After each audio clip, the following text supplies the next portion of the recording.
This is a video about radical changing verbs in Spanish. It's not as much fun as it sounds. If you want bongo solos, go and look at the video on the subjunctive. You'll have much more fun. If you want to know about radical changing verbs, and particularly maybe why they do what they do or have the form they have, then this could be the video for you. Lots of your favourite verbs. If we were to say, which ones of these are radical changes? Put a ring round any you think are radical changes. There you go, that's easy.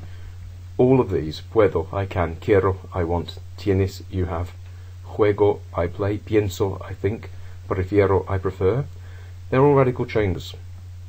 We shouldn't, maybe it's our fault, we shouldn't have taught you puedo, we shouldn't have taught you quiero, we shouldn't have taught you tienes, we should have taught you poder, to be able to, querer, to want, tener, to have. Same thing goes for juego, pienso, prefiero. Been so much easier if they taught you jugar, to play, pensar, to think, preferir, to prefer. Two reasons you need the infinitive.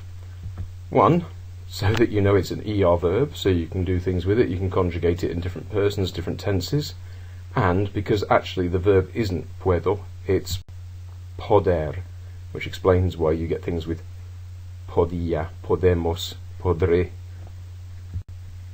It's the present tense we're talking about at the moment.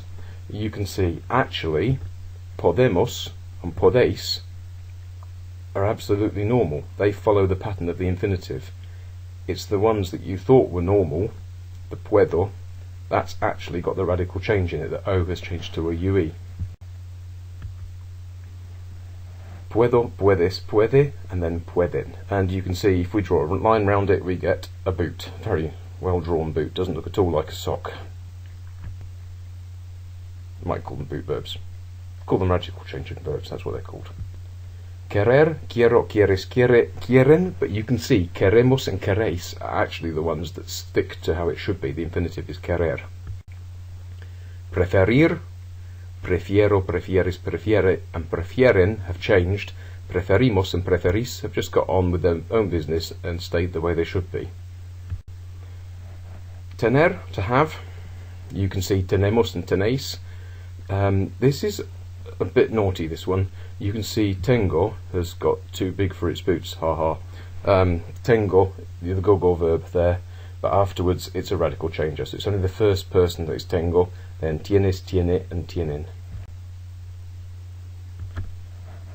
Right, lots of people like to ask why, and it's nice to have a reason, it helps you remember stuff, and there normally is a reason. If there isn't, we can make one up. Maybe it's nothing to do with verbs. If we look at this, here are some numbers. You can see we've got 70, 700, and that's normal. The month is septiembre.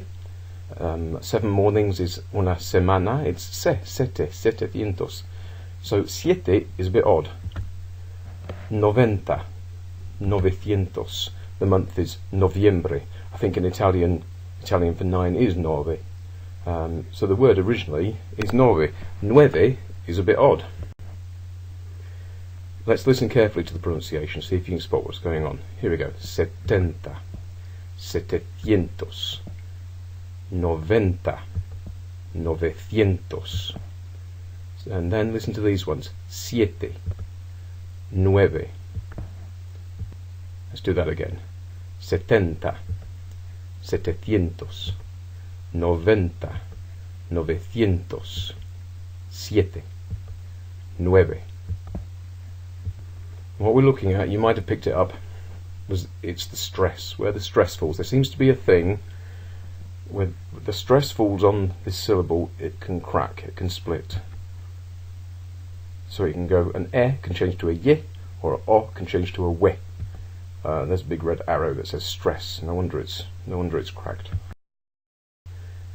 So, when we look at a radical change and you go, why is it the first person, the second person, the third person, and the third person plural, just think about how the stress falls. You've got quiero, quieres, quiere, and then queremos, the stress has shifted onto the ending. It's not the syllable we're looking at in the verb at all.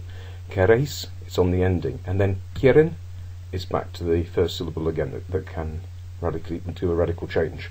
Obviously, the radical change has to be in the radix, in the root. We're not looking at verbs that change their ending. All verbs change their ending. And just to prove it, look at the infinitive querer.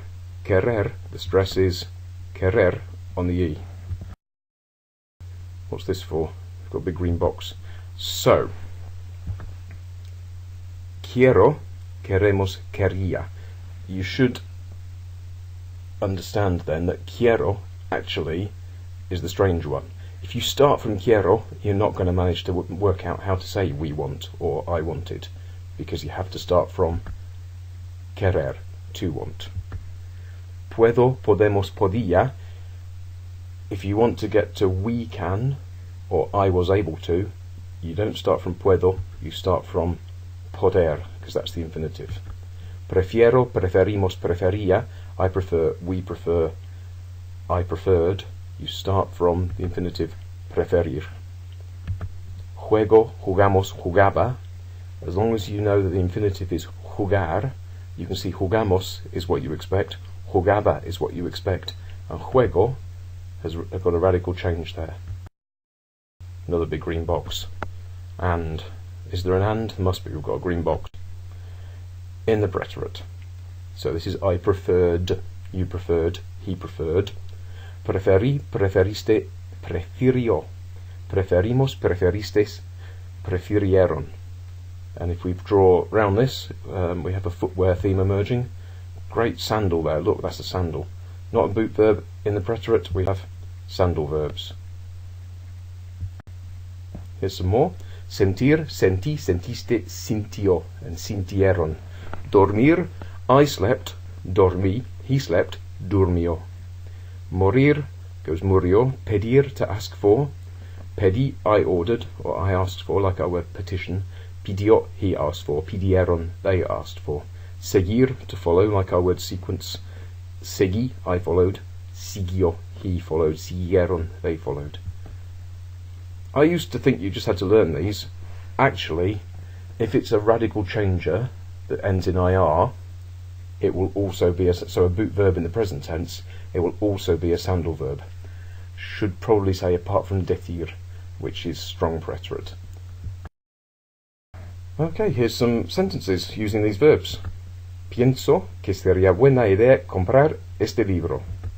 Sugiero que compres este libro. Si quieres. Si no quieres, no tienes que.